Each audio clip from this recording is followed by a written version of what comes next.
All right, thank you. It is 7:30 or almost 7:30 on Monday, July 15th, and I call the meeting of the Brainerd City Council to order. Tony, please call the roll. Chezak. Yes. O'Day. Here. Stunek. Here. Terry. Here. Stingline. Here. Johnson. Here. Bevins. Here. Badeau. Here. Please rise for the Pledge of Allegiance. I pledge allegiance to the flag of the United States of America and to the republic for which it stands, one nation under God, indivisible, with liberty and justice for all.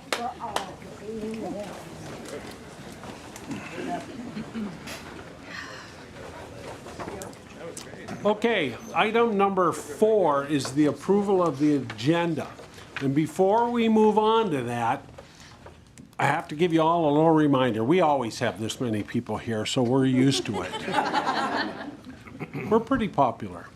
But one thing you need to know is this is a public meeting. We're glad you're here, but you don't get to no catcalls, no boos, no applause, that sort of stuff. So we're going to try and get through some issues here that clearly have a lot of enthusiasm in the public, and we're glad you're here. So, but I'll tell you when you can speak, and you'll come up to the microphone, and you'll get your turn if there's items that you get to speak on tonight. We always let people speak, but sometimes at certain times and not at all times. So we want to make sure that we respect everybody's opinions.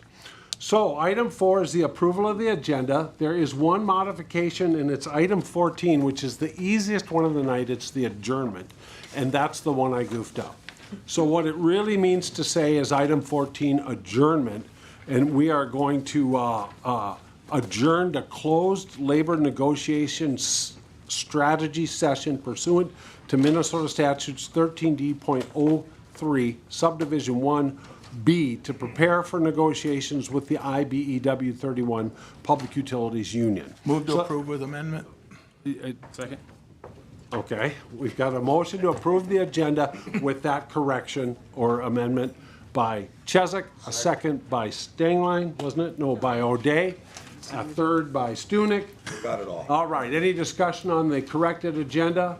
All in favor, say aye. Aye. Opposed, same sign. That motion carries. Item 5 is the consent calendar.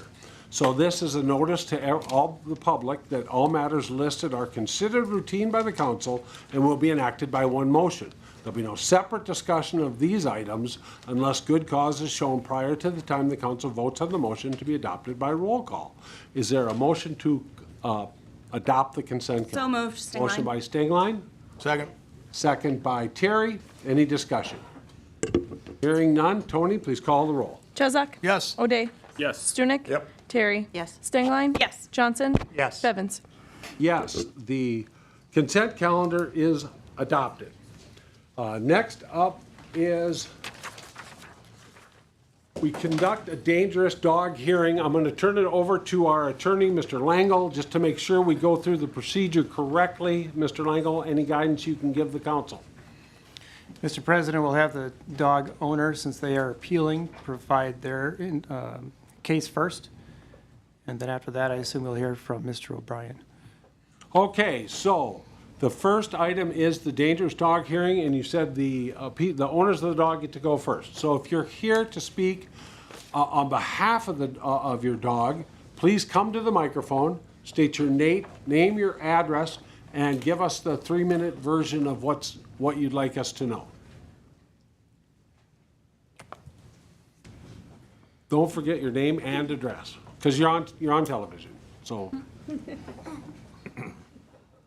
Make sure the green light is on. Good. Okay. It's Patricia Davis. My address is 808 3rd Avenue in Northeast Brainerd. Okay, hang on, Patricia. I just want everybody in the council to know I did get a packet from Yes. Patricia. It's everything we got in our email today, I believe, right? Thank you, Patricia. And I just want to let you know that my dog is not dangerous. He is the most sweet, loving thing that I've ever owned. What happened was a provoked accident. Another child pushed my dog super, super hard into another child, and he either got hurt or scared, whatever, and he bit another child. I have multiple people back there supporting I and my dog Lenny. I don't know, did you guys get to see the pictures? He is absolutely the most loving thing ever. And I am here to tell you that I will do anything and everything in my power to make sure it never happens again. I just don't want my dog listed as dangerous because he's not. I mean, he's a total different dog when you put a muzzle on him and a leash. He's just not the same boy at all. He's been raised around these children for 4 years. I've been running daycare out of my home for 25 years. This is the first time anything like this has ever happened to me.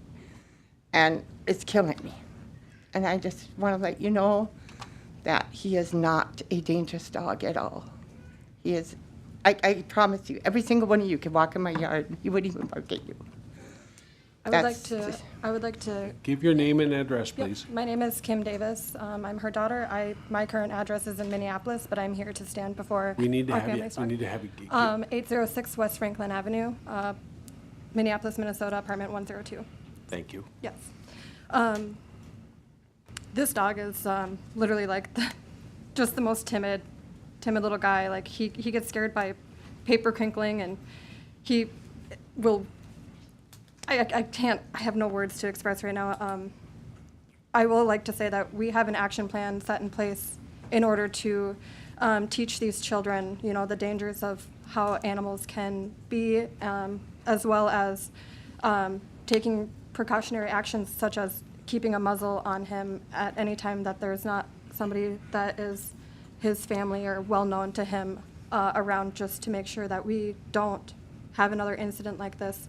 We would like to do anything impossible to be able to have him not listed as dangerous, because if he is, we will not be able to have him anymore, and he is such a part of our family. And this is a crazy accident that was never supposed to happen. And he can't be kenneled, he can't be muzzled all the time unless, it's absolutely necessary. He can't be leashed. It's just not in his personality to be able to withstand things like that. And so I would really like to ask all of you to be in consideration of the fact that we know that this was a crazy accident and we know a child got hurt, but we will do everything in our power to make sure that it never happens again. Thank you. Okay, any questions of the dog owners? Mr. Bevins? Yep, Mr. Chesak.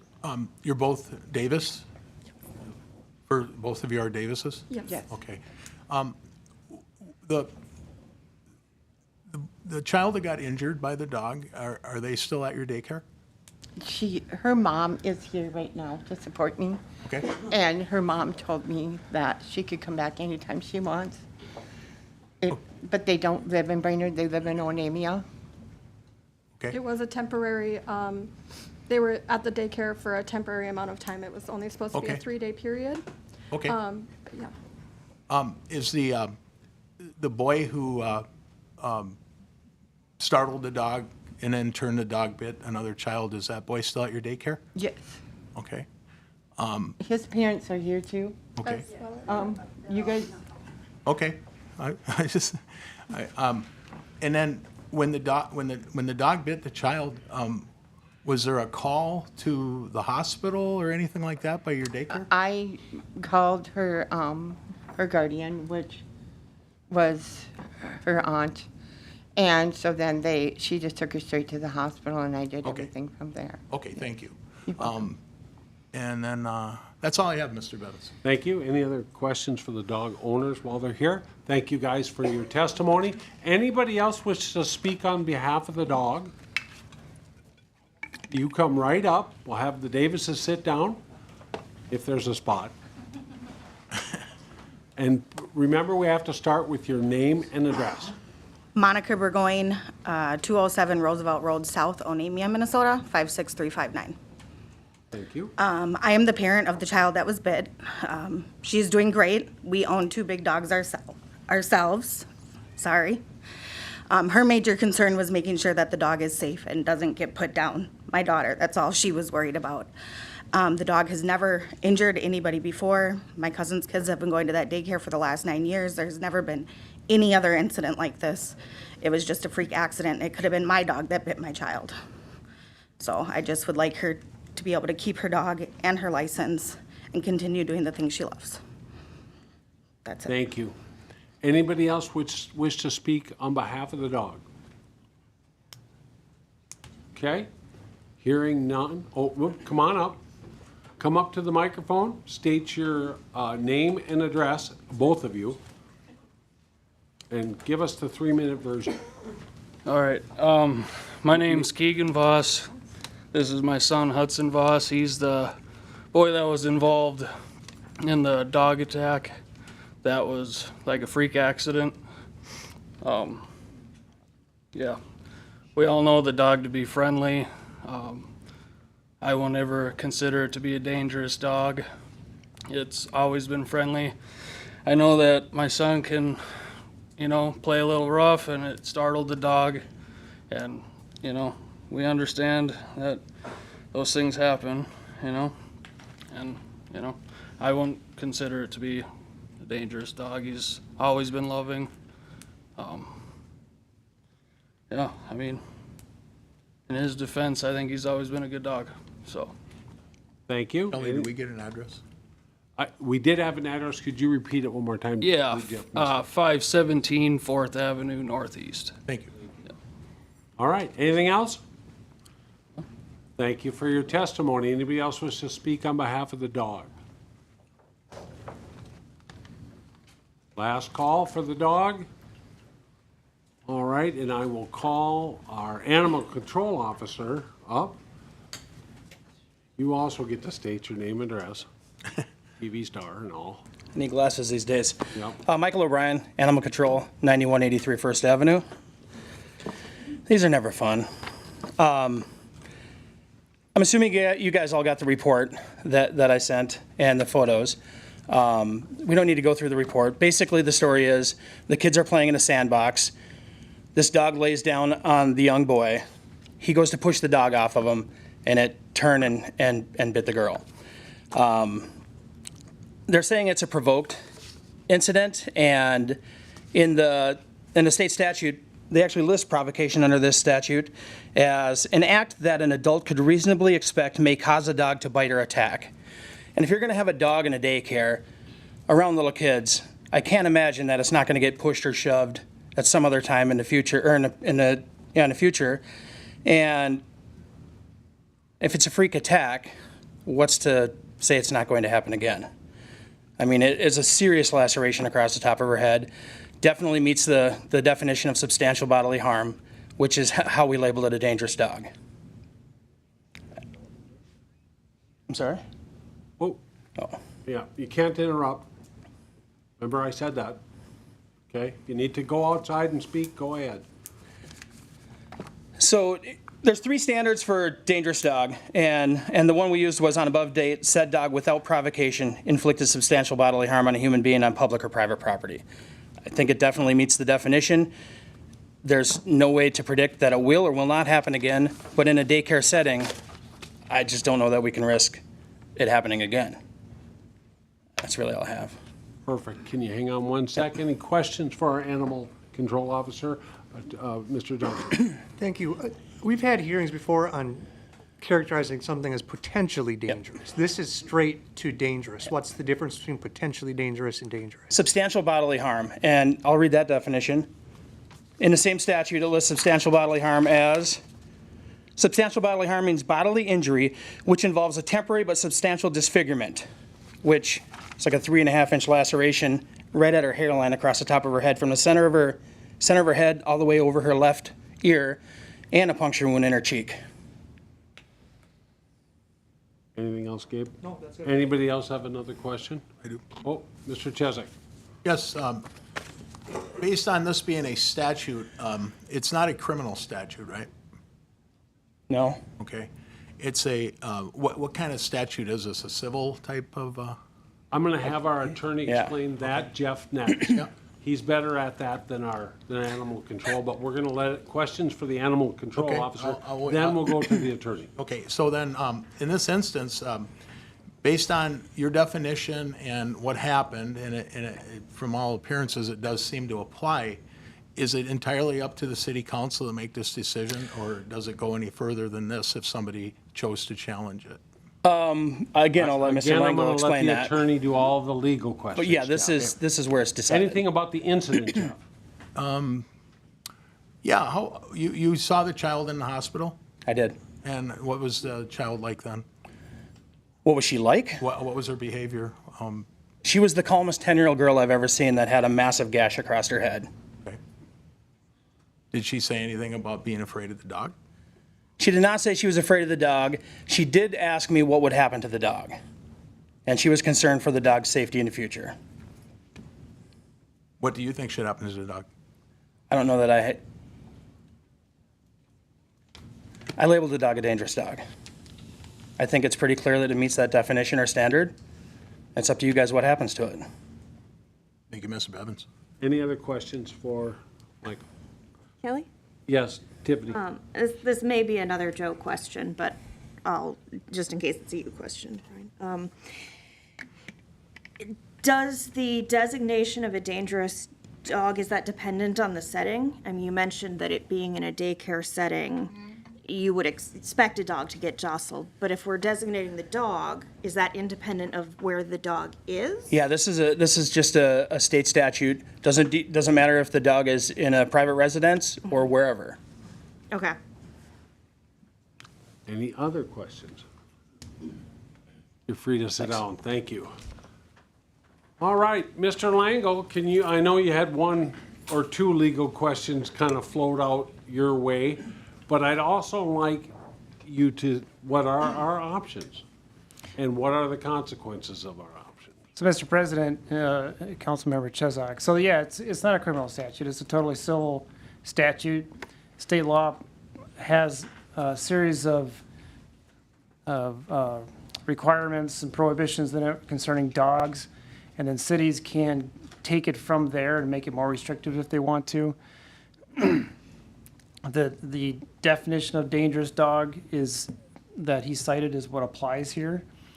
But even if the dog is, meets that definition, what happens to that dog and whether it's actually labeled dangerous dog as he has labeled it is entirely up to the city council, what you guys want to do. If you agree that it is a dangerous dog, then there are certain obligations under the city code and state law with respect to, and that's what the owners were, the daycare folks were referring to, the leashing, the kenneling, the muzzle. I believe there's an insurance requirement. I mean, there's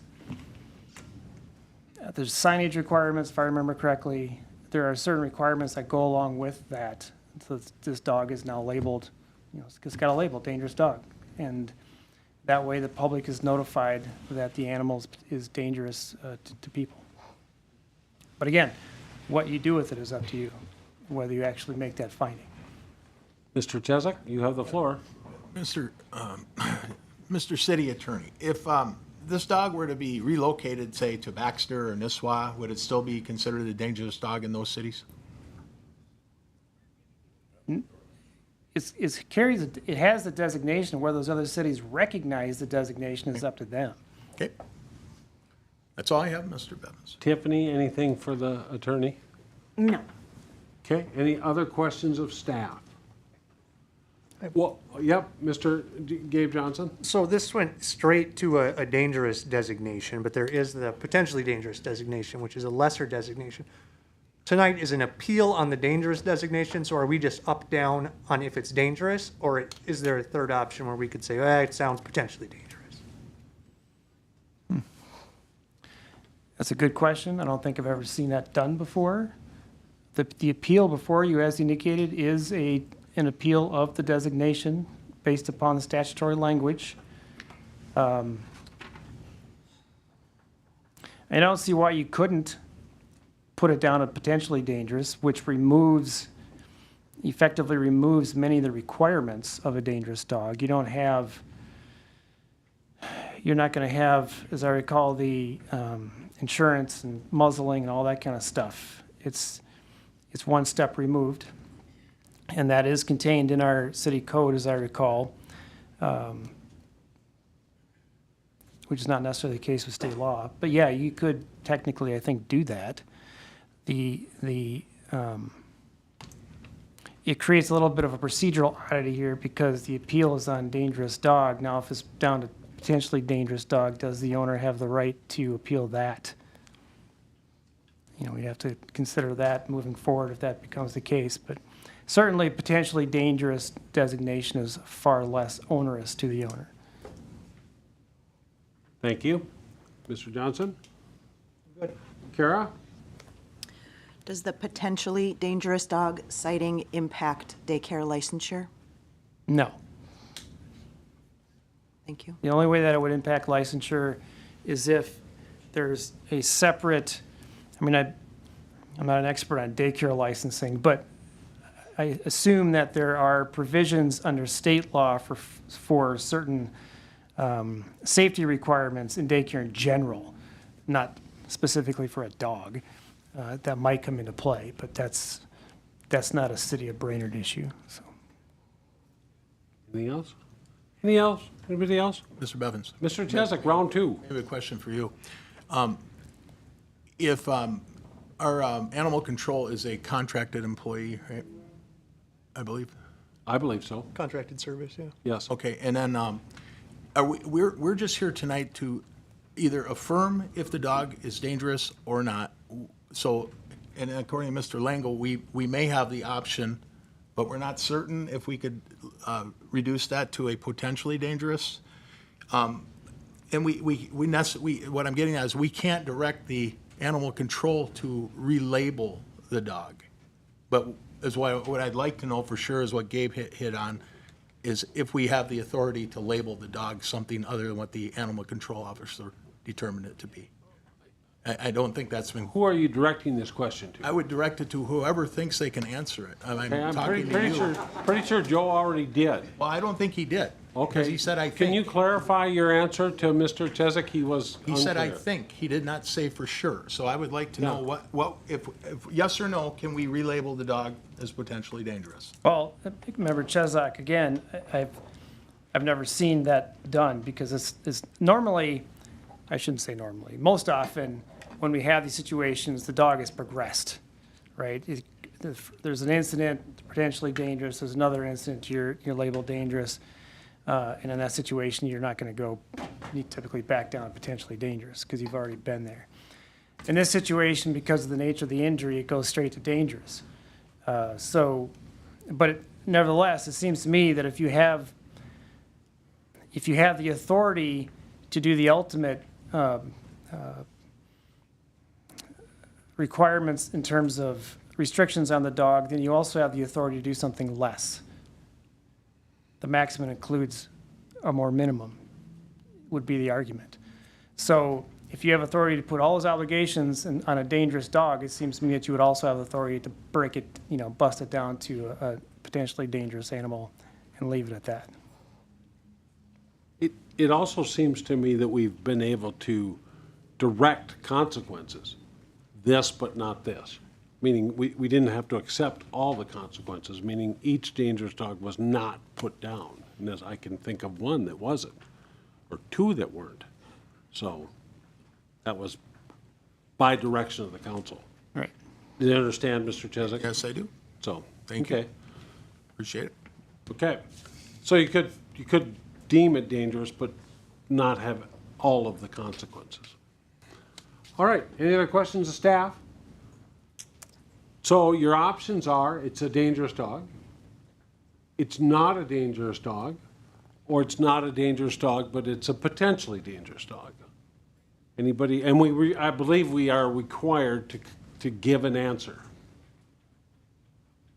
Anybody Yes. care to make a shot? I move that move that the dog is considered potentially dangerous. Okay, you want to give any direction on consequences? Because I don't know what consequences are, I can't recall them. I don't know, I can't give you that, but I'd love to be able to do it if I were told what the consequences could or may or could be, I would do that. Okay, Mr. Lenko, can you read the consequences for a dangerous dog again? For potentially dangerous. Right. Yeah, you've got different consequences for potentially dangerous. Just give me a second here. I can tell you off the top of my head. Yeah, if you've got them, Mike, go ahead. A potentially dangerous dog just needs to be microchipped. That's the only consequence.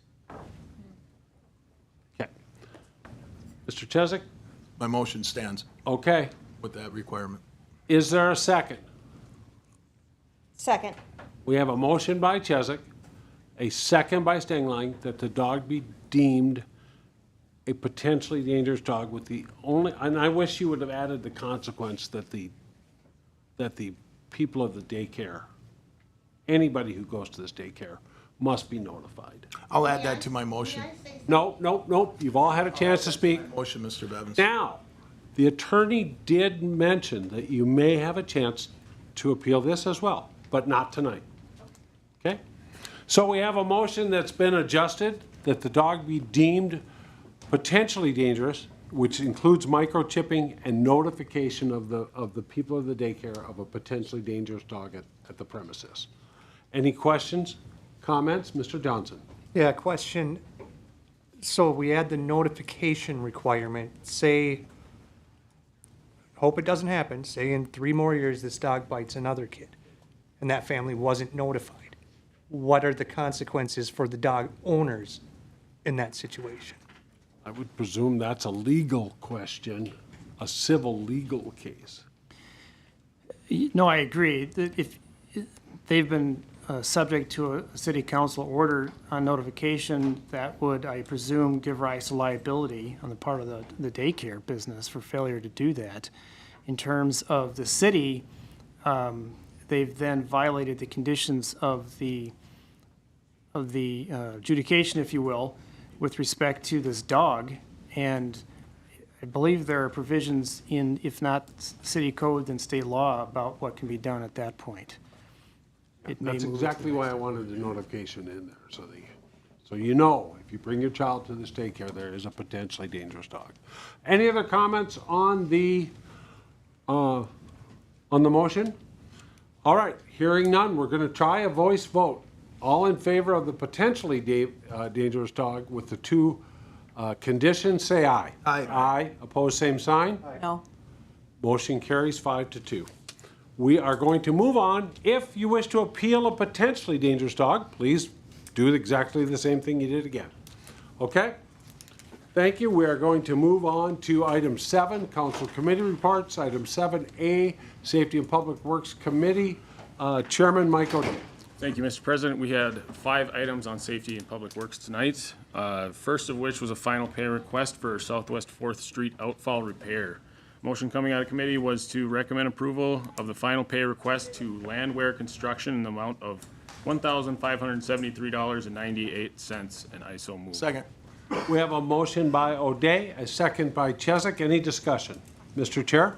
Yeah, I can just say, this is just some cleanup stuff that had to be done after basically everything was done in the project. Total cost is now up to $289,304.28. Thank you. Any further discussion? Hearing none, all in favor, say aye. Aye. Aye, opposed, same sign. Motion carries. Please proceed. Thank you. Item number 2 was a final pay request for the Improvement 2117 Lum Park SPRA reconstruction project.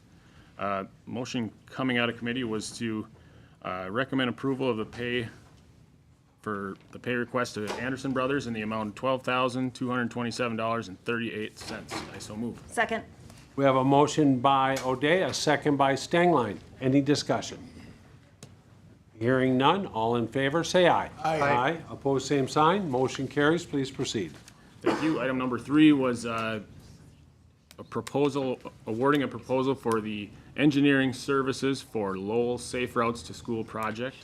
Motion coming out of committee was to recommend the award of Lowell Safe Routes to School engineering services contract to WSB in the amount of $105,980. I so move. Second. We have a motion by O'Day, a second by Chesak. Any discussion? Mr. Chair? Yeah, we had 2 bids on this one. One was actually quite a bit lower at $87,000 by Bolton and Mink. Differences on the two proposals were length of construction time, which Bolton and Mink suggested it would be 5 weeks, where WSB suggested it would be about 8 weeks. And WSB also included our materials testing within their contract, which would save us doing another contract. So where it ends up somewhere between those 5 and 8 weeks, our engineers told us that these contracts are actually very similar and would end up very close either way. But WSB did our last SPRA project, and we're confident with the work that they've done. Thank you. Any further discussion? Mr. Bevins? Mr. Chesak? Maybe a good question for the attorney. That's okay? Yeah, please. Attorney Lango, this is a professional contract. Is that required to take a low bid on these? No, Okay. this I is didn't think so. exempt. They're exempt from the bid law. Thank you. Okay, any further questions of council? Okay, hearing none, all in favor, say aye. Aye. Aye. Opposed, same sign. Motion carries, please proceed. Thank you. Next item was authorizing the advertisement for improvement 24-06 Laurel Street Bridge rehabilitation. And motion coming out of committee was to recommend authorization to advertise those bids for improvement 24-06 Laurel Street Bridge repair project, and I so move. Second. We have a motion by O'Day, a second by Stengline. Any discussion? I can just- Mr. Chair? and this is just for the washout repair underneath the bridge where we have riprap to replace and grouting in the riprap to keep it in place for hopefully the rest of our lives. Thank you. Any further discussion? Hearing none, all in favor, say aye. Aye. Aye. Opposed, same sign. Motion carries. Please proceed. Thank you. Our final item was authorization for advertisement for police department exterior repairs projects. And motion coming out of committee was to authorize to advertise those projects for bid, and I so move. Second. We have a motion by O'Day, a second by Chesak. Any discussion? Hearing none, all in favor, say aye. Aye. Aye. Opposed, same sign. Motion carries. Please proceed. And a report. Okay, thank you. Before I turn it over to Personal and Finance Chairman Gabe Johnson, if you wanted to speak on a committee item, please go to the committee. Okay, that's when those things can be, you can be heard on committee items. So, didn't mean to be mean. Mr. Johnson? Thank you, Mr. President. We've got 4 items before us tonight. The first of which is the Minnesota State Delegation Agreement. And the motion is to terminate Scott Sadusky's building inspection delegation contract, to apply for a reserve delegation agreement with Doley, and to allow Mr. Deseth to contact Doley to participate in inspections within 90 miles of Brainerd that would qualify for the delegation agreement experience, and I so move. Second. We have a motion by Johnson, a second by Stunek. Any discussion, Mr. Chair? So we've been working on this for a few years. We've been contracting with Scott Sadusky while Darren Deseth gets his experience to be able to hold the delegation agreement. We thought he was ready. Doley said he's not, but we found a path forward for him to work with Doley to get the experience needed to get the delegation agreement. Thank you. Any further discussion? Hearing none, all in favor, say aye. Aye. Aye. Opposed, same sign. Motion carries. Please proceed. Okay, next item is an update on the Public Utilities Director hiring process, and I'll hand that over to Council Member Terry since she is on that committee. Thank you, Chair Councilman. Terry, you're up. Thank you, sir. We interviewed 4 individuals and extended a job offer to our top candidate. We had some very good candidates, very fortunate that way. We're working out the final details, and we'll ask that the council approve the hiring at the 8/5 or August 5th council meeting. Thank you. Any questions of Ms. Terry? Mr. Chesak? Does the candidate have a name? Yes, he does. Can we have it? I'll turn that over to Ms. Schubert. Of course we can. Chris, the HR individual- Director? Thank you. The individual that we have provided a job offer to is Christopher Evans. Thank you. Thank you. Anything else, Kara? Sure. All right, thanks for the update. Please proceed. Thank you. The third item is to pay back our BPU interfund loan, and the motion is to authorize staff to pay off the advancement from BPU as of 8/1/2024, and I so move. Second. We have a motion by Johnson, a second by Terry. Chairman Johnson? So we took out an interfund loan from BPU a year ago or so, but it turns out it doesn't affect our reserve balance on our audit. So we're just going to shift the money back to BPU and out of the general fund. Thank you. Any further discussion? Hearing none, all in favor say aye. Aye. Aye, opposed, same sign. Motion carries. Please proceed. Okay, and I have one more that just landed on our desk this afternoon, if I can. I would Yes. like to, and the motion is to accept the resignation of line workers Nick Lochner and Ryan Miller and authorize staff to begin the hiring process to backfill the positions, and I so move. Second. We have a motion by Johnson, a second by Stunek. Chairman Johnson. They put in the resignations today, and it's a 2-week notice, so they'll be working through July 29th. Okay. Are these electrical line workers? Yep. Okay. Huh. Any further discussion? Hearing none, all in favor of accepting the resignation, say aye. Aye. Aye, opposed, same sign. Motion carries. Please proceed. End of report. All right, thank you very much. Next up is, make sure I go in order here. Item 8, unfinished business. Item 8A is a call for applicants. We'll start with Mr. Mayor. Thank you, President Bevins. The following applications are available on the city's website. If you'd like to join us on our commissions and/or boards, the following positions are available. Charter Commission, 2 terms expiring 2026, 2 terms expiring 2025. Park Board, 1 term expiring 2026. Transportation Advisory Committee, 2 terms expiring 2026. And the Economic Development Authority, 1 term expiring 2026. Thank you, Mayor Beddoe. And as council president, I have 2 terms on the Parking Commission. The first one expires in 2026 and the second one in 2028. So please join us and become part of government. Sounded good, didn't it? Okay. All right. Item 8B is adopting a resolution denying an interim use permit for 1918 TC Drive. Let's go to Mr. Kravik, and why do we have to do this again? Yes, thank you, Mr. President. So staff recommends approval of the resolution denying the interim use permit for outdoor storage as a principal use to operate a crypto mining facility at 1918 TC Drive. So this was prepared based on council's discussion and the motion. This provides a written document that sums up the city council's direction on this. The city attorney has reviewed this document, and I can answer any questions. Thank you. Any questions of staff on the resolution? Yes. Mr. Chesak. Is the resolution put together completely based on what the motioner at the July 1st meeting made to deny? So it was put together based on the motion as well as testimony by city council and then planning commission as well. Okay. If something in there is not factual, is that recommended to still be approved? Be more direct, can you do? Well, we're talking about the renewable, the slipping my mind. I'm sorry.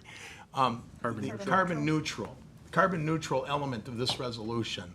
There are so many misnomers in there, I can't support it, and I wanted to know, as far as those being in there, like to say that it's not carbon neutral business, the business has actually purchased renewable energy credits with the Public Utilities Commission, thereby making it carbon neutral. And also, its carbon neutrality is based on how the energy is created, not how it's used. So I feel we're going down a slippery slope, and I would wonder if you would concur with those things, Mr. Kramvik. Not the slippery slope necessarily, but the 2 items I just pointed out. And maybe our public utilities director could, kind of expand on that power agreement and how things are purchased with that, but something could certainly be removed from the resolution if the council deems it not appropriate. Mr. Wassel, anything you can add to Mr. Chesak's question on carbon neutrality? No, sir. Okay. Do you disagree with what I said? No, sir. Thank you. So, Mr. Bevins, Yep. I guess my question would be a legal question then. If we remove that portion of the resolution as it sits before us related to carbon neutrality, is that going to pass muster with the motion that was made and the reason for denial? Mr. Langle, do you understand the question and can you help? I believe I understand the question. So the purpose of this document, these findings, is to get something in the record so that it's not just based upon a motion from the last meetings, right? So we got the decision, but now we needed to flesh it out and put findings in the record as to the reason for denial of an IUP. And this is the same thing that you do for any IUP or CUP or any denial, frankly, of a zoning type thing. You want findings to support the decision. If the council feels that there's something inaccurate or misstated in the proposed findings, you're certainly welcome to remove that portion from the proposed findings and approve the rest. Okay. Mr. Chesak, you have the floor. Yeah, I'd move. Wait, we're still in questions of staff. Yeah, I would just ask that the council consider removing the elements of this related to carbon neutrality because they're frankly not factual. Thank you. Anything else, Mr. Chesak? Not right now. Any other questions of staff? Any other questions of staff? Okay, hearing none. Mr. Chesak, you've asked to make a motion. I'll move that we approve the resolution with the elements of carbon neutrality removed. Thank you. Is there a second to Mr. Chesak? Second by Gabe Johnson. Mr. Johnson, you've got a comment. Yeah, I've got a question. Jeff, what all are we removing? Just from subpoint 1? Or are you trying to move the part where it mentions our facilities and infrastructure goals in our comprehensive plan? Because that doesn't mention carbon neutral. That just said steer city development to energy and resource conservation by promoting renewable energy sources, protecting our water supply, and leveraging the hydroelectric dam. Does that say anything about carbon neutrality? No. Okay. So you don't want to remove that? Do you just want to remove the sentence? Whatever is referred to that resolution, if you want me to pull it up and go through it, I will, unless you want to just read it and I'll tell you. Yeah, so. Okay, Mr. Bevins? Yep, it's fine. I see what you're saying. The power for this facility would be purchased from the grid and will be the responsibility of the city in the future when the city is required by the state of Minnesota to use entirely carbon-free electricity sources by 2040, period. That can come out? The city utilizes hydroelectric power and has recently partnered with AEP to construct solar fields to become more carbon neutral. That can come out? This facility greatly increases the energy needs for the city and will make it significantly more difficult in the future to meet the state mandate. That can come out. Okay, so we want to get rid of all of the rationale behind using facilities and infrastructure goal. But we leave that goal without rationale? Can we do? Again, it doesn't matter to me. I just know that everything in there related to carbon neutrality is not factual. Related to this interim use permit. Okay, so I want to remove. I can support no, it. that's clear, Jeff. Thank you. Let me read the part above what Gabe read, or maybe have Gabe read it, because this will stay. Item 3. I want that to stay, but then it should have some rationale under it. So we would need to identify what that rationale is. Well, I think it's almost stated in the sentence. Steer city development to energy and resource conservation by promoting renewable energy sources, protecting our water supply, and leveraging the hydroelectric dam. Period. Who could be against that?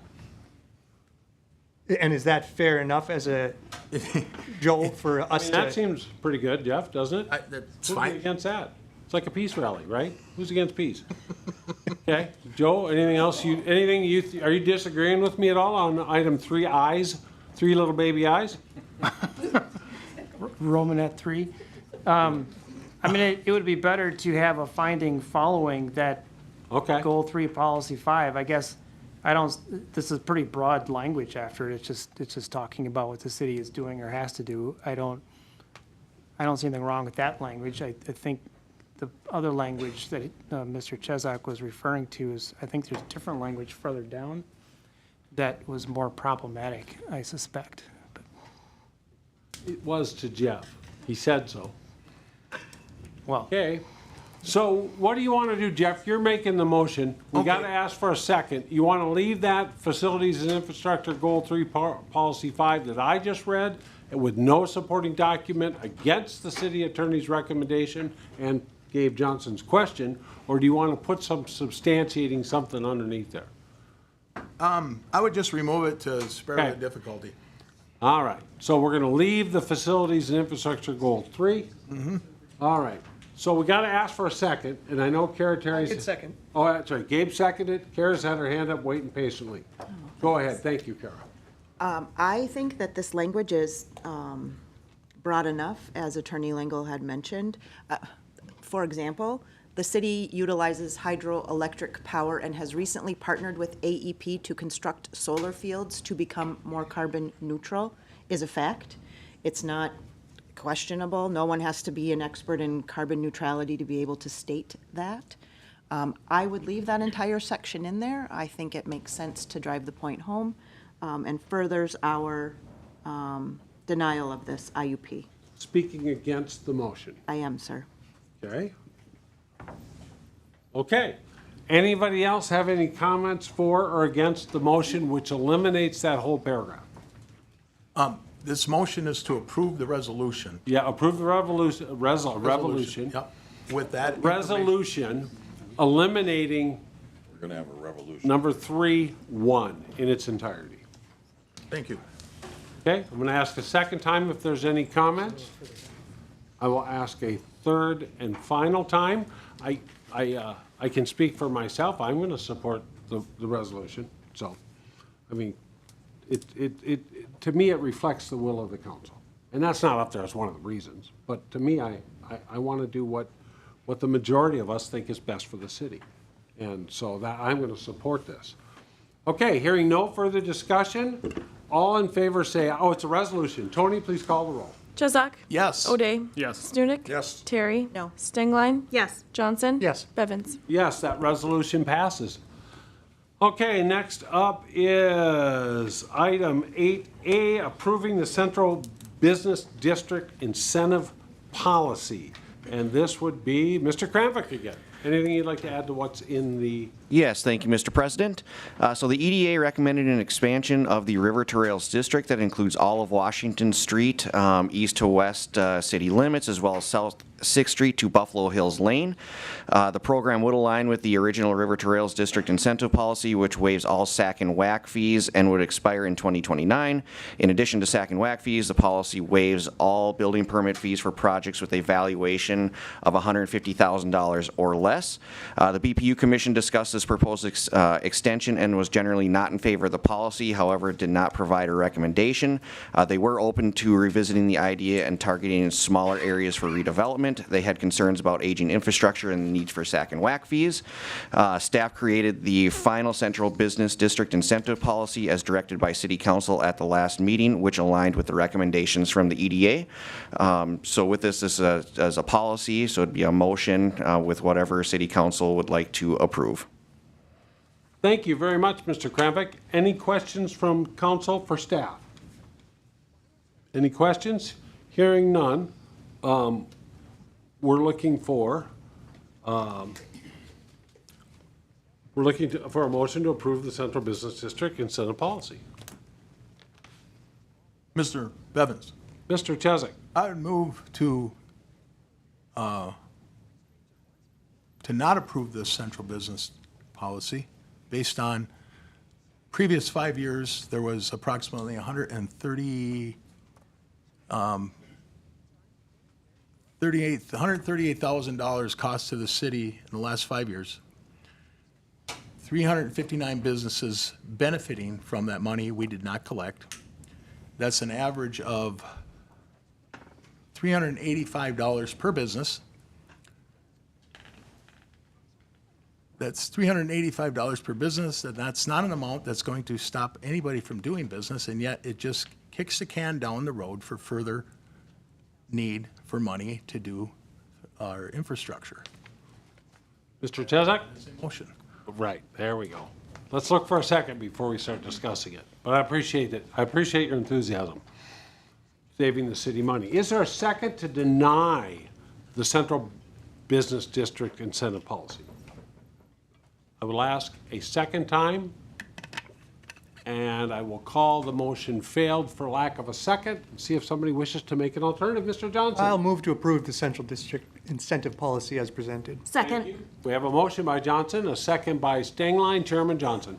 Yeah, I appreciate the concern of missing out on revenue from building permit fees and sack and whack, and because eventually that money is going to have to come from somewhere else. But one of the factors we considered when discussing this at the EDA was the infrastructure in place in these districts. And the infrastructure in these districts is not going to need to be upsized anytime soon. And sack and whack money must be spent on expanding our infrastructure. So it's edge of town development, it's putting in bigger pipes. This district isn't going to require that for decades. So it's not collecting money from people today to not benefit edge of town development tomorrow, and I'm okay with that. Thank you. Anybody else wish to discuss the motion? Tiffany Stengline. Thank you, Mr. President. 300 and, was it 58, Jeff? 300, Somewhere like that. Yeah, roughly.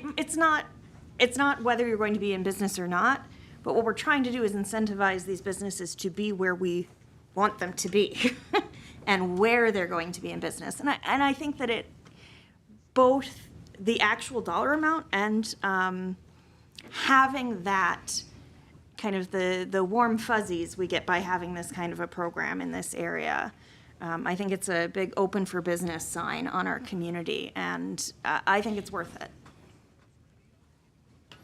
Thank you very much. Any further discussion on the move to approve? Yeah, I'll just repeat what I said. Jessica, yep. I'll just Thank you. repeat what I said earlier.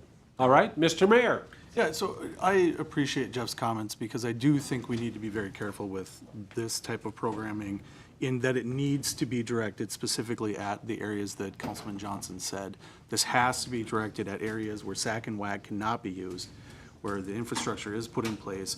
And the idea of sack and whack is exactly that, for the expansion. So I appreciate the comments from Councilman Chizak referring to the loss of revenue, because we need to be mindful of that. However, directed back at Councilman Johnson, I appreciate that this program is specific to regions in which that infrastructure is put into place correctly.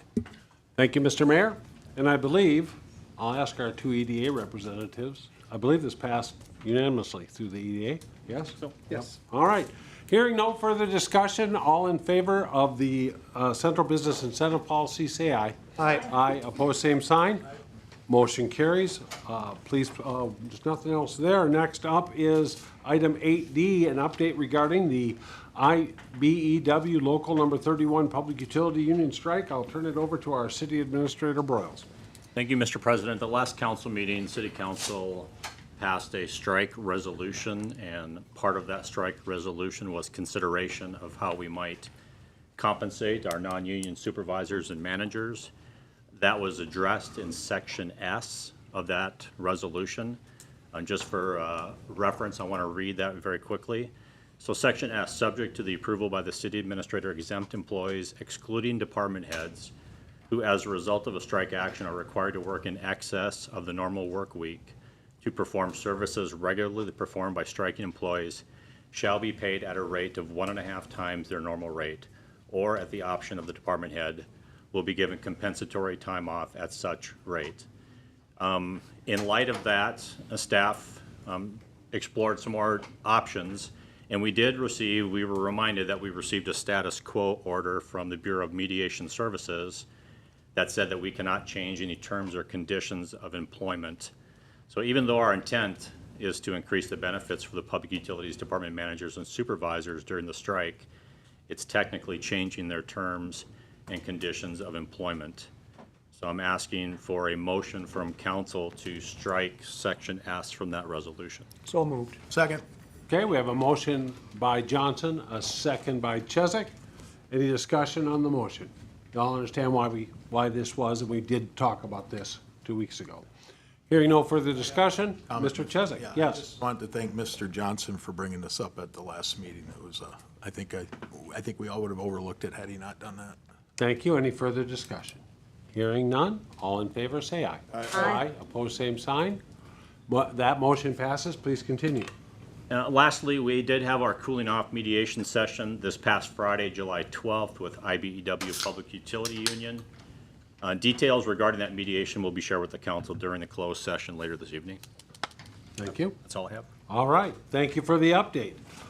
Next up is item 9, new business. 9A is accepting the city flag from the Water Tower Committee. You want me to just turn it over to Paul, or do you want me to introduce you, Mr. Mayor?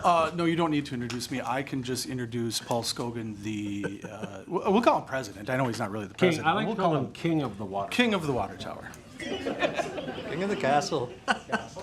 King of the castle. Paul Scogan, 13347 Norway Drive, Baxter. I'm the chairman of the Water Tower Committee. And I thank you guys for inviting me here. And first off, I want to update you guys on where we are today. We worked with city engineer Jesse, and we got window restoration coming up. It's scheduled to begin this fall with a completion date of October 2024. And this project involves all replacement or restoration of all 12 windows on the water tower. And that includes brand new, fixing the wood around the water tower, around the windows, and then also tuck pointing the brick, which leaves us the interior stairs and the exterior stucco yet to repair. And we're working on that. We did get a $5,000 grant from the Congressional Direct Spending Grant. Jesse and I are working with Amy Klobuchar on that and how we can use that for funding allegations, whether it's the stairs or we can put it away for the exterior. So we're working on that. 500,000. 500,000, excuse me. And in the meantime, what did I say?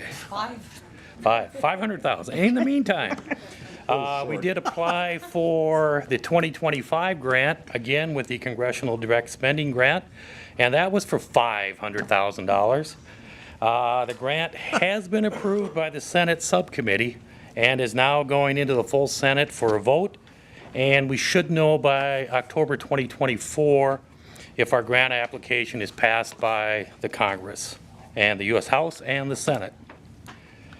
And just an update, we just completed a very successful Arts in the Park. Thanks everybody for coming and supporting us. And we got some upcoming events coming up. We got the booth at the Crow Wing County Fair. We got a public event at the MP Center coming up in September 19th. And we're working with James on the another successful Flapjack Festival and Touch-A-Truck, which is scheduled for September 24th in downtown Brainerd. Thank you, James, for helping out on that. So, on behalf of the Citizens Committee to restore the historic water tower, I would like to thank the citizens of Brainerd, the City Council, the Mayor, the City Engineering Department, the Community Development Director, the City Public Works Department, and all the other city departments and people that have helped us to continue our restoration of the water tower. And as a token of our gratification, and on behalf of the Citizens Committee, I would like to present the City of Brainerd with 2 flags to be flown on top of the water tower. These are 2 5x8 flags that we purchased for the City of Brainerd. As we all recall, not all of us, but some of us, back in the early 70s, we had a Brainerd flag on top of that water tower at one time. So we decided to purchase a couple flags, and we're working with the City Public Works Department. I can't remember his name right offhand, but he's going to hang the flags for us. So I don't want to interrupt. You go as long as you. No. Why don't you take a picture of the mayor? Go ahead. Photo op. Here's what we got. Holy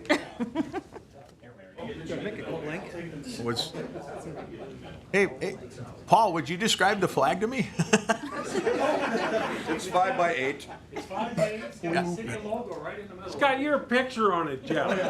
How could it be? Oh, we got to put it at the flagpole out here then, too. Thank you. Thank you, guys. All right, Paul, anything else? No, that's it. Thank you so much for the update. This is great news. especially on the extra $5 from Amy. All right, hey, I think we need a motion to fly one of these flags on top of the water. I'd move to fly one up. All right, motion by Johnson, second by, motion by Stunek, second by Johnson. Any discussion to put one of them up as soon as possible? All in favor, say aye. Aye. Opposed, same sign. Thank you again, Paul. We'll save one for a spare, maybe. All right, next up is item 9, new business. Item 9B is approval of the wellhead protection plan for Minnesota Department of Health review and conduct a public hearing. So, let's, this is by our Danny Locke, our finance manager out at Public Utilities. You want to come forward and give us what we need to know on this? Thank you. Sure, I You can. have to put you have to say your name and address because everybody does. Danny Locke, Finance Manager, BPU 16897 Blakeman Road. Thank you. What you have, the wellhead protection plan is required by the Minnesota Department of Health. It's every 10 years we have to do this review. The purpose is to protect our drinking water and the sources. This plan helps us do that. It was reviewed by the division managers as well as department heads, Rural Water, and Crow Wing County. And we get it provided through the assistance with Bolton and Mink. If there's any questions, we can answer those. This is the draft that we'd like to get approved and sent to Minnesota Department of Health for their 90-day review. It is just completing the 60-day review, and we have received no comments. Tonight, we will have public hearing for that. Okay, can I ask a question? Yes. It's indirectly related to wellheads. And as you can imagine, outside of the mayor complaining about neighbors' dogs, chlorine in the water seems to be kind of popular. I know this isn't directly related to that, but are we moving forward on that? On fixing that problem? Or are we going to keep drinking Clorox? Chlorine is required by Yeah. Minnesota Department of Health standards. All right, I wanted to make sure that became part of the public record, so I don't have to keep telling people that. Thank you very much. Thank you. Well, you know, it's something new to the city of Brainerd. Are you allowing questions of Danny? Yeah. Oh, gosh. Yeah, we don't get him enough. I heard an uh-oh out there. So after this, we'll have a public hearing? Is that what the plan is? On the tonight? wellhead protect, yes, not on everything. Who spoke at the Public Utilities Commission meeting on behalf of this? Who was that? Do you remember? Angie Smith with Bolton and Mink. Okay, Angie Smith, okay. Yep. That presentation took, what, about 45 minutes maybe? 52. 52. And I took about 29 of those asking questions, right? Correct. Okay. Dolly got very angry at me, but we moved on. And it was a good presentation, and there's a lot of information. I hope you all can take a chance and look that over. Sure, and you can access the whole plan off of our website at the, and on the agenda. All 416 pages of it. Yep. You got 52 minutes to read it. Any other questions of staff? Thank you, Danny. All right, it is 8:32, and by law, we are going to open a public hearing.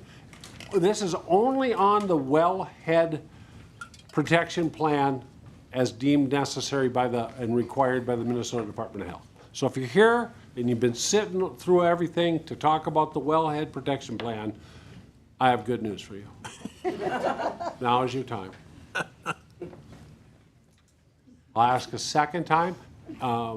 We do have at least one person online. If you are online, *3 lets us know you wish to speak on this agenda item. And I will ask a third and final time, and I will close the public hearing at 8:33.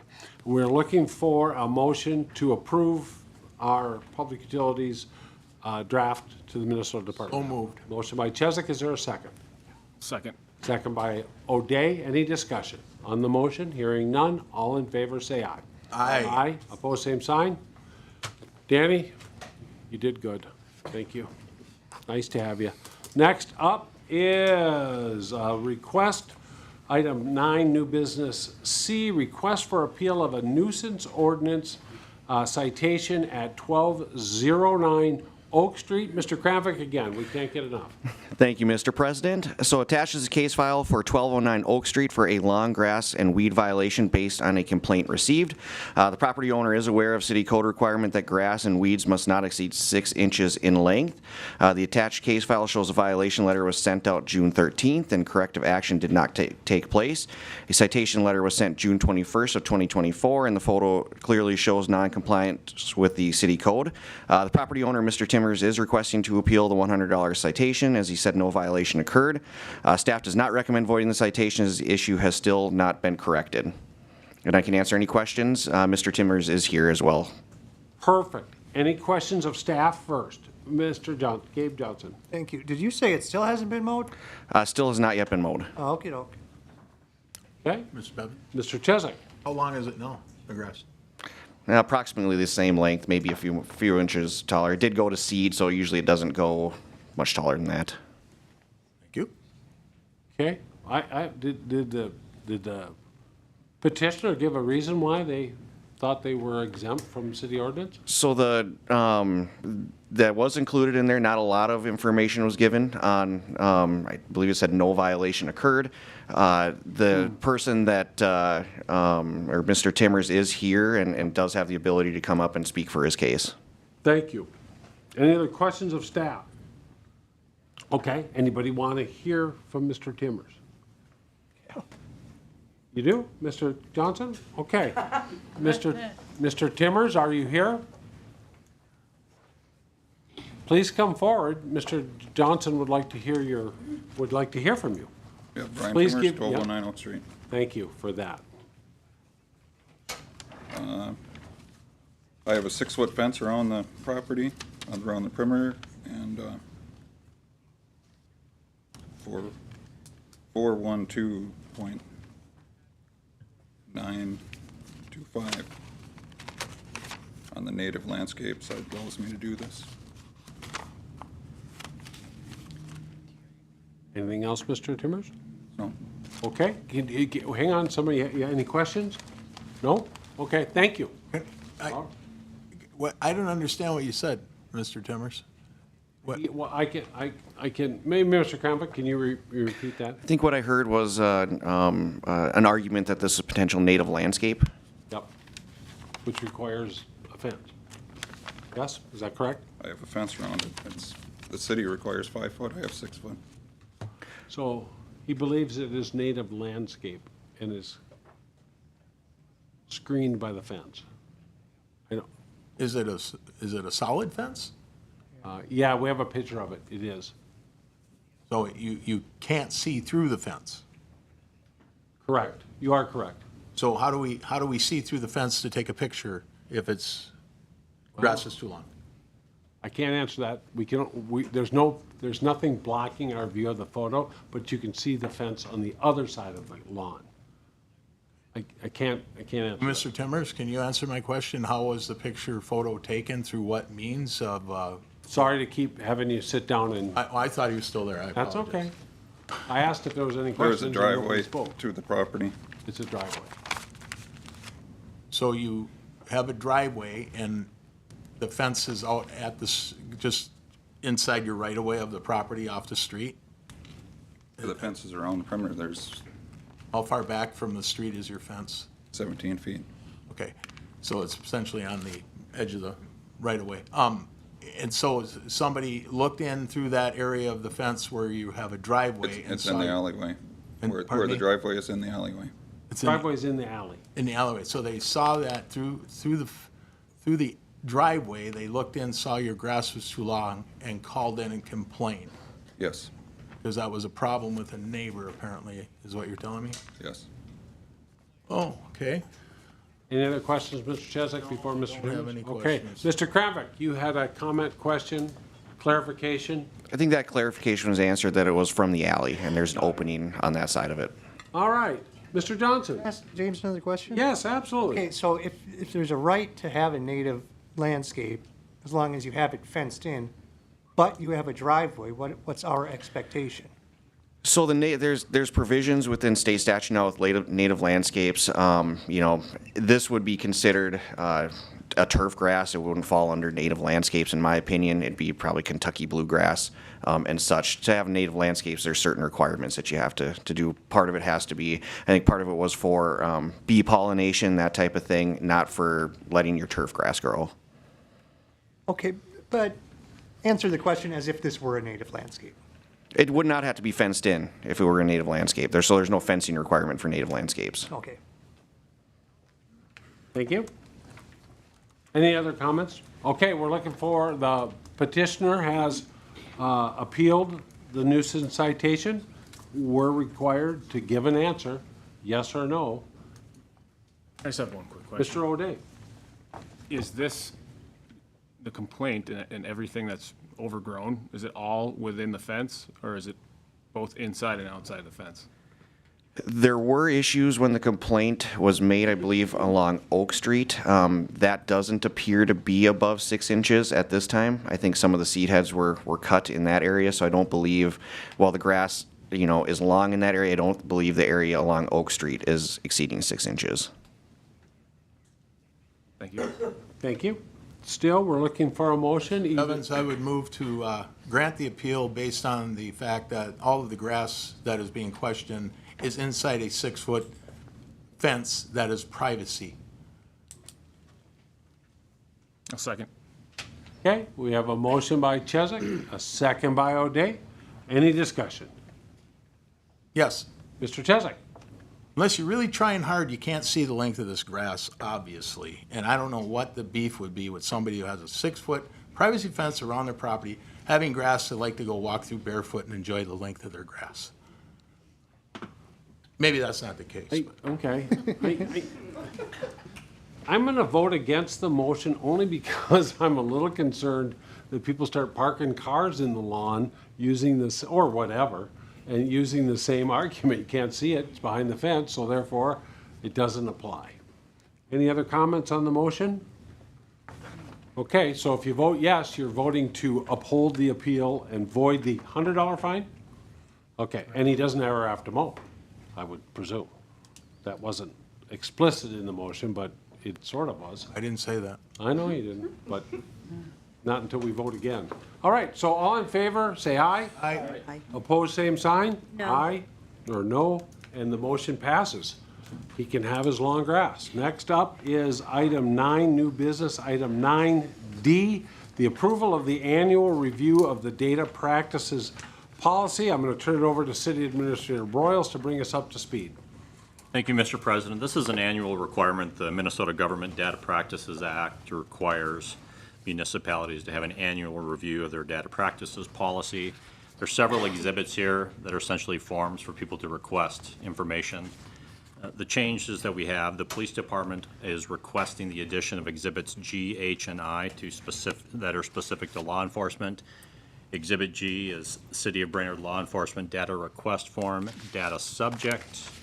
H is City of Brainerd Body Worn Camera Video Request, Data Subject.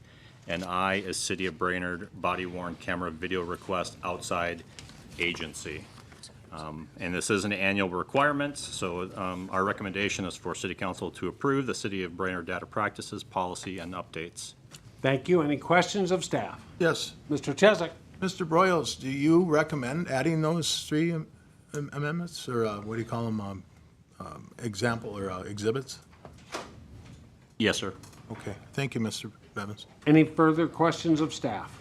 Hearing none, we're looking for a motion to approve or deny the city. Motion to approve or deny. Second. So move to approve. Motion by Chesak to approve, second by Stunek. Any comments or questions on the motion? Mr. Evans? Mr. Chesak. Yes, I have been looking at data practices for a very long time, and I got to say, I think we have the most explanatory data practice policy I have ever seen. Any member of the public, anybody, looking at this data practice policy shouldn't have very many questions at all about the steps they need to take to request data from the City of Brainerd. I think it's an excellent policy. Thank you. Any further comments, questions, concerns on the data practices policy? Hearing none. All in favor say aye. Aye. Opposed, same sign. Motion carries.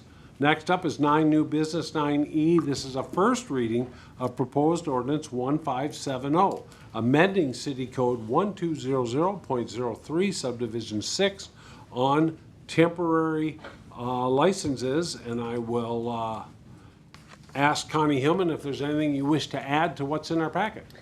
I think the ordinance has been amended per council direction at the last council meeting to make it match state statute, so we can allow as many up to 12 one-day temporary liquor license in a 12-day, or in a year. So the recommended action is to hold the first reading, and again, the note to dispense with the actual reading of the ordinance must be unanimous. Excellent. So this is pertaining to intoxicating liquor licenses, and any questions of staff on the ordinance? Any questions of staff? So tonight we're holding the first reading, which must be unanimous, or else we have to read the first reading. Is there a move to hold the first reading? So moved. Motion by Stenglein, second by Chesak. Any discussion on the first reading? Hearing none, all in favor say aye. Aye. Aye, opposed, same sign. That motion carries. If you wish to speak on proposed ordinance 1570, in 2 weeks we will have a public hearing, correct? 3 weeks. No, we got the extra week. All right. Next up is proposed ordinance 1571, prohibiting camping in the city of Brainerd. Again, this is the first reading. Public hearing on this will be in 3 weeks. Mr. Mayor is asked to speak on this, but I'll let him go first and then turn it over to Mr. Kramvik for updates. Yeah, thank you, Councilman Bevins.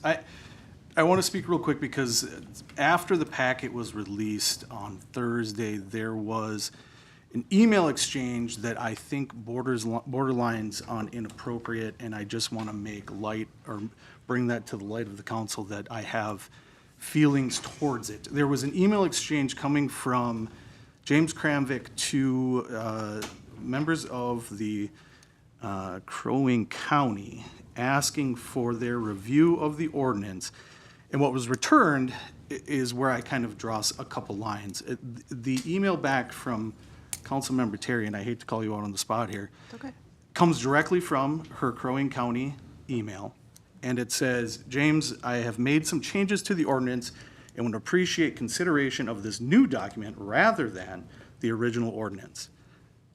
I have problems with that because what is not being asked here is to share it with the council. What is not being asked here is to have it presented to us to present to the public. What is being asked of staff, and how I'm reading this, is to exchange an ordinance and use this other one rather than. And so I have problems with that language because it puts our staff in a bad spot. But I'm going to go a little further with this. Because of that, I thought that was a little strange. So I started to read the changes that were presented in this ordinance. I've been on the council for 8 years. I've never seen a council member rewrite an ordinance or write an ordinance. I find that odd. I think we have staff for that. I think what happens is staff presents things, we bring it to the council, we look at it, we have the public discussion, and then we make changes to it if needed. What was presented from Councilmember Terry is a red-lined ordinance that includes a lot of changes, which is fine.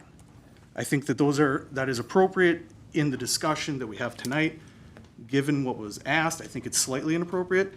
But the one major concern that I have is when Councilmember Terry was running for office, I received multiple phone calls from people that were concerned about a county department head making laws in the city of Brainerd.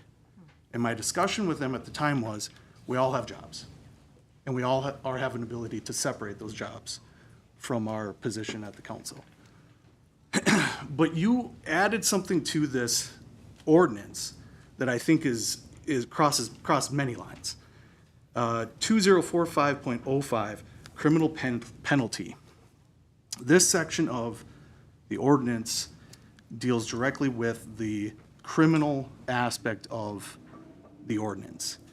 Initially, when it was written by staff, it is very clear and precise. Actually, it's just 2 items. Let me pull it up here.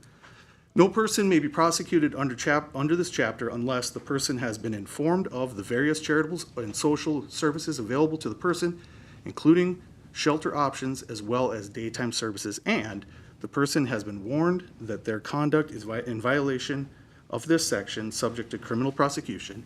An individual who has been warned and then relocates to another space that a reasonable person would understand is also covered by this section and not entitled to a new warning. The problem I have is that you inserted into your version of this ordinance and then asked our staff to use it rather than, you added subdivision 2, confirmation that a person is actively working with social services or other community provider to address unhoused needs.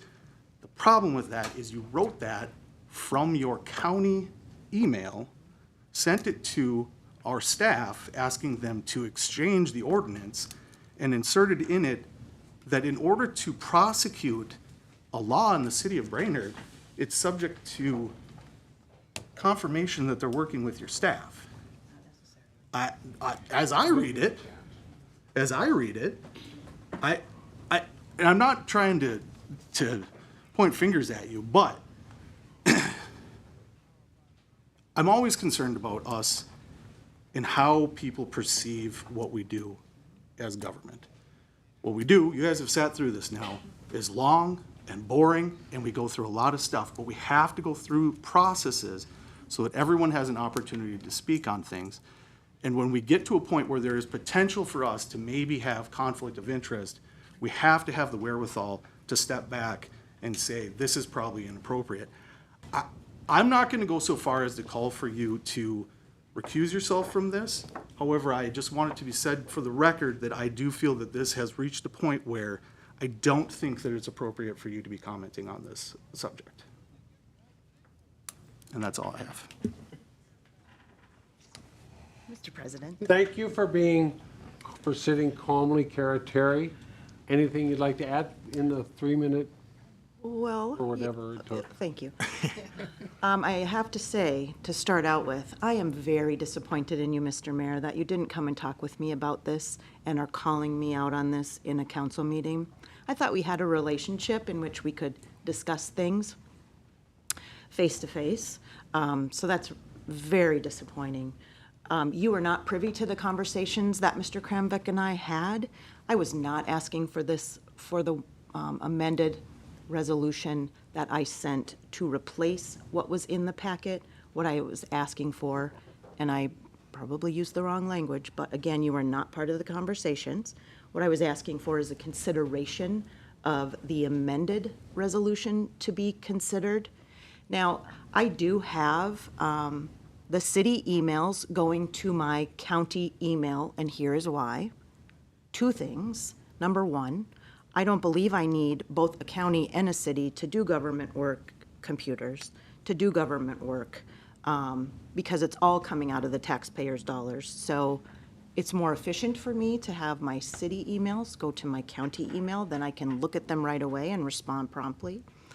And number 2, it's much more efficient, as I mentioned. So that is the case, and I do tend to respond. I have talked to Mr. Strong about that, and as long as I am making sure that it is routed through, the emails I respond are routed through the city email, then any data practice requests can be fulfilled because I am still looping in my city email.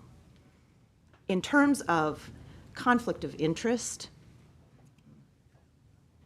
the people, I believe, elected me because I have a county perspective and I'm able to see both the city government side and the county government side. And there are many, many issues that overlap. Fortunately, I have the opportunity to be able to work on those issues that overlap using, for example, the social workers that work with our law enforcement. I am an active part of that program. I have approved it at the city council level to be able to have the social workers work with law enforcement, and I am damn proud of that work, damn proud. And I will not be silenced unless I am legally silenced on topics that overlap between the city and the county. I apologize that it was taken that I was trying to further something nefariously. That would never be my intent. I think I do have some expertise to offer in this situation. I am not going to try and further my agenda through this resolution or this ordinance in any way, shape, or form, other than to provide the insight and expertise and the research that I have done on this topic before this meeting. Again, Mr. Mayor, I welcome you to talk with me about any issues you might have before calling me out in a council meeting. That is something I would do for you as a courtesy and as an adult. That is all I have, Mr. President. Thank you. We're going to move on to the ordinance. Thank you both for keeping it short. Mr. Kramvik, what's in our packet? Yes, thank you, Mr. President. So City Council directed staff at the last meeting to bring back a similar ordinance to Rochester with changes. The proposed ordinance prohibits camping on both public and private property in the city of Brainerd. Staff highlighted the definition of campsite as maintained for the purposes of establishing or maintaining a temporary place to live. Staff did meet with Baxter staff to discuss this ordinance as this is a regional issue, and there was support by staff for a collaborative and consistent approach moving forward. The ordinance references the word camping, as courts have ruled that homeless encampments cannot be specifically targeted by ordinance. No one can camp on public property regardless of status. Camping for protest would also be prohibited by this ordinance. Currently, the Brainerd Police Department cannot remove an individual from the right-of-way, public property, or a city park, as the code does not prohibit camping on public property. The Community Development Department did have an issue last year with an individual camping on a deceased owner's private property on Norwood Street. The police could not enforce a trespass, and Community Development could not send citations. The neighborhood was very upset for a number of weeks. Brainerd, as kind of a reminder, does have a number of vacant properties and abandoned properties within the city of Brainerd. Councilmember Terry did send out a revised proposed ordinance for your consideration and discussion. The Police Department and Community Development Department have concerns about the language that was added to Section 2045.05, which states no person may be prosecuted under the chapter if they are actively working with social services or community provider. The Police Department certainly attempts to work with an individual experiencing homelessness, but the language actively working could be difficult to determine and would also not allow for the removal of an individual for a matter of health and public safety or in any of the prioritization areas that are outlined in the code. So with that, staff did provide 3 options for City Council tonight. Option 1 would be to conduct the first reading of proposed ordinance 1571 and dispense with the actual reading. Option 2, direct staff to make changes and conduct the first reading of proposed ordinance 1571 with those changes and dispense with the reading. Or option 3, just direct staff to make changes and conduct the first reading at the next meeting. And I can answer any other questions. Okay, before we ask questions of staff, I'm just going to see if Chief Davis has anything from the police department's perspective into what's in our packet this evening. Thank you, Mr. President. As I spoke at the last council meeting, we had discussed and I had shared limitations that the police department does have, and Community Development Director Kramvik just mentioned a few of them. And if the city has a strong interest to be able to limit, prohibit, and enforce any type of encampments on city property, parks, at City Hall, on sidewalks, within the road right-of-way. Right now, there is no enforcement tool for that. So if the council's interest is strong to be able to prohibit those things, then my recommendation would be to enact an ordinance such as this that would give the enforcement tools that would be needed to carry out council's wishes. Does this ordinance do that? Or is there some changes you'd recommend? As far as speaking to the ordinance that is in the agenda, yes, I would not recommend any changes to that one. Okay. All right. So now, Patrick, anything from Public Utilities on the encampment? Nothing. I just wanted to make sure you were paying. I just want to make sure you're still. You gave such a great answer last time. Mr. Bevins? Let's say, any questions of staff? Mr. Chesak? I don't have a question. Or a comment? I don't have a comment. Okay, we're going to stick with questions and comments of staff, but are you wanting to make a motion? I'll move that we... No. I'll go back to you. Okay? I'll let you do it. I didn't have a question or a comment. I don't understand, but I wanted to know what you did. Induction would what- tell I wanted you to I know wanted what to you make a did motion. want.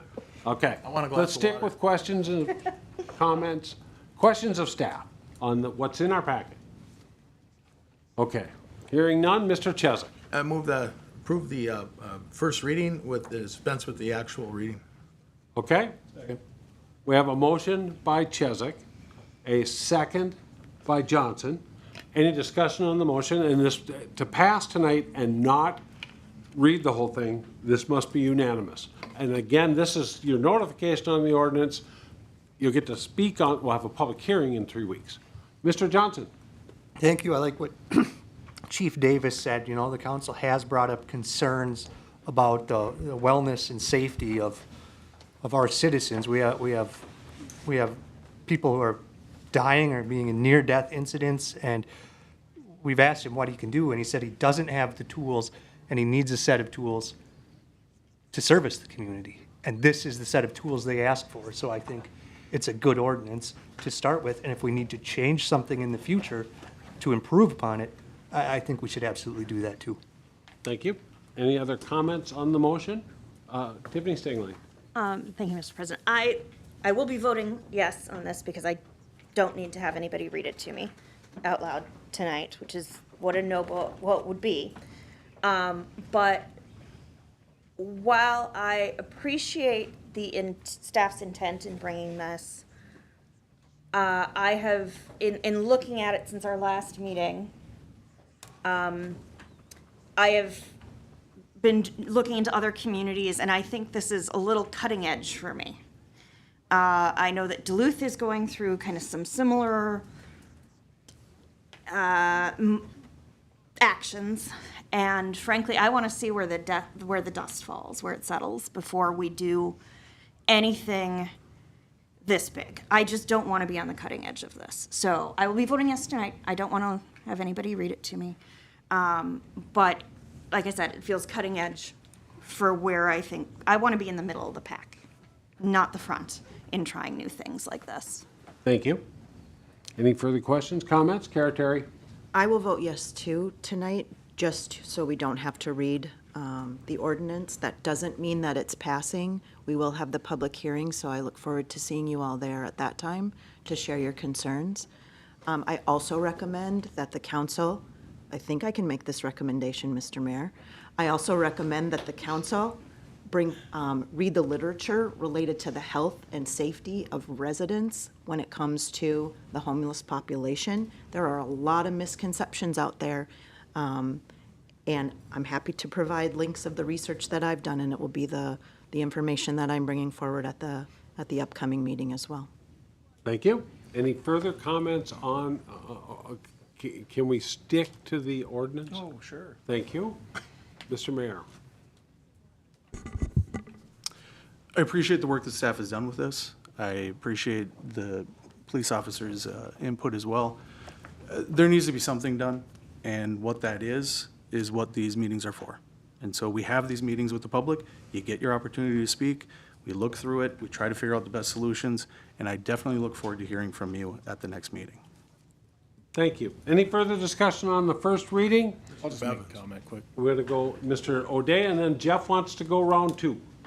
Yeah, I think with what our police chief has said, that's kind of where I sit too, along with what Mr. Johnson has said. There have been incidences where if we had an ordinance like this in place, a lot of this stuff could be prevented. It's helping take care of some safety for not only individuals that are camping in dangerous areas, but also our emergency staff as well. So moving forward, I'm going to keep this short because I've had comments already taken out of context online. And to clear that up, I made a comment about whack-a-mole, and I was specifically commenting on people in the parks causing vandalism. Our cops keep catching them, and they keep popping up. That had nothing to do with homelessness and homeless people. I have nothing against homeless people, and I want that on the record. Thank you. Thank you, Mr. O'Day. Mr. Chesak, start us off on round two. Could I get clarification from you first, Mr. Bevins? I made a motion. I didn't speak yet. Oh. We're still on round one. Still on round one then. Go. I just wanted to make sure, so if I want to speak twice, I'll have that opportunity at You them, right? guaranteed can speak 3 Goodness times. gracious, I'd hate to be in violation of the 1-2 rule. I think this is a compassionate ordinance because it's helping people that need help. And I don't know a better way to go about this, putting some kind of extensions and requirements that police have to follow to find out who's being helped, who isn't, and the services are available, and generally speaking, from what I understand, a lot of people are not taking advantage of them for whatever reason. And I think we need to look at the community as a whole, and that's who we represent, all of us. So I would be in favor of passing this. Thank you very much. Thank you. Anybody else? You're the only one. Okay, hearing none. On the first reading, which must be unanimous, all in favor say aye. Aye. Aye, opposed, same sign. That passes unanimously. We'll see y'all in 3 weeks. Item 10 is the public forum. This is the time allocated for citizens to bring matters not on the agenda to the attention of the council. We usually like to keep it to 3 minutes. If you can't talk about crypto mining, you can't talk about the homeless, you can't talk about the dangerous dog. But if there's anything else that you'd like to add that I think the council should know about, it's 9:05 and the public forum is open. Again, if you're online, *3 will let us know that you wish to speak, and *6 will turn the mic on. I'll ask a second time, and I'll ask a third and final time, and I will close the public forum. If you need to go ahead and leave right now. I've closed the public forum, ma'am. Whatever that means, okay. I asked 3 times. I apologize. We'll do it again in 3 weeks, so it'll be fun. Okay, I'm just trying to let people get out of here if they need to go. And we will move to staff reports. I'll turn to my right, and we'll go with Fire Chief Holmes. Chief Davis? Nothing further, thank you. Anything from the IT department? Nothing tonight. Don? Nope, nothing. Nope. How about Eric Charpentier online from our HRA? Nothing this evening, Mr. President. Okay, we'll go to Connie Hillman, our finance director. Nothing, Dad. Jesse Dean, our city engineer, public works director. Thank you, Mr. President. So just 2 quick items. Park Board will be meeting next week. First portion of the meeting is going to be a field visit to Mills Field. So during the meeting, they will be discussing the Rotary Solar Project. The Park Board has expressed some concern regarding the potential for vandalism on the panels, so some further discussion is needed. And then staff has also received a petition for annexation from 15106 Riverside Drive, and we will be bringing this as an ordinance for council consideration at the next meeting. Thank you. Mr. Bevins? Yes, Mr. Chisholm. Is that our same property that we've been discussing? Yes, sir. Okay, thank you. Yes. Thank you, Jeff. Mr. Krambeck? Thank you, Mr. President. So staff reached out to the EDA chair and BPU chair and asked to hold a joint workshop to discuss the future of VCV property, the purchase and development agreement, as well as a power agreement with a date to be determined. The council will be invited once a date is set. Staff has made it clear to VCV that council has denied the outdoor storage containers, and that is no longer a consideration. However, they are proposing a building at this point. So that workshop will be able to provide comments to VCV and provide some type of direction to them. The vacant building registry ordinance will be in effect at the end of the week, and staff will begin sending out letters for that. And then lastly, the EDA facade improvement grant started accepting applications today after kind of the advertisement period. It is up to a $5,000 matching grant, 50%, focusing on front facade improvements for commercial and industrial businesses in Brainerd. And anyone interested can reach out to Bladek for more information. There has already been applicants that are very interested. That's everything. Mr. Langle? Nothing here, thank you. Yep. Nothing from me. Thank you very much, Chris. And from the Public Utilities? Nothing for me, sir. Thank you. Mr. Mayor? Oh, no. Mr. Broyles? Nothing? No, sir. Make it official. Thank you. Mr. Mayor? Just a informatory, this Saturday, 9 p.m., Movies in the Park, hosted by our Parks Department. Big old screen, I hope it's working. as I hope it's been tested, because they're coming. People are coming. Back to the Future will be played at 9 p.m. at the Lyman P. White Park at the amphitheater, free of charge. So come on down, enjoy yourself a movie at the brand new park. What's the date and time again, Mr. Mayor? That is this Saturday, July 20th, I believe, Yes. at 9 p.m. Thank you. Popcorn? I have been told popcorn. I have not seen said popcorn, but I've been told popcorn. They're keeping it from you. What's the location of the park? Lyman P. White, down by the river, where the new amphitheater is, by the football field. Yep. I hear good things. It is Back to the Future, and I hear rumblings that a DeLorean might show up. I don't know. Maybe. We'll see what happens. Are you spreading rumors? Maybe. All right. Let's start with council member reports. Mr. Chesak. All right, we start with you. Me? Yeah, absolutely. I just wanted to, got some information about the work group put together to talk about the airport. It looks like we're kind of in a little bit of a stall process. I guess Mr. Wright wants to have a discussion with the FAA. I'm guessing it has to do with funding. I have no idea other than that. And that's meeting's coming up sometime in hopefully the near future. Thank you. Tiffany Stengline Nothing for me. and Mike O'Day. Nothing happened. Mr. Johnson. Kara Terry. Just a quick update on our AARP Minnesota age-friendly community. This does overlap, Mr. Mayor, with my work, just so you know.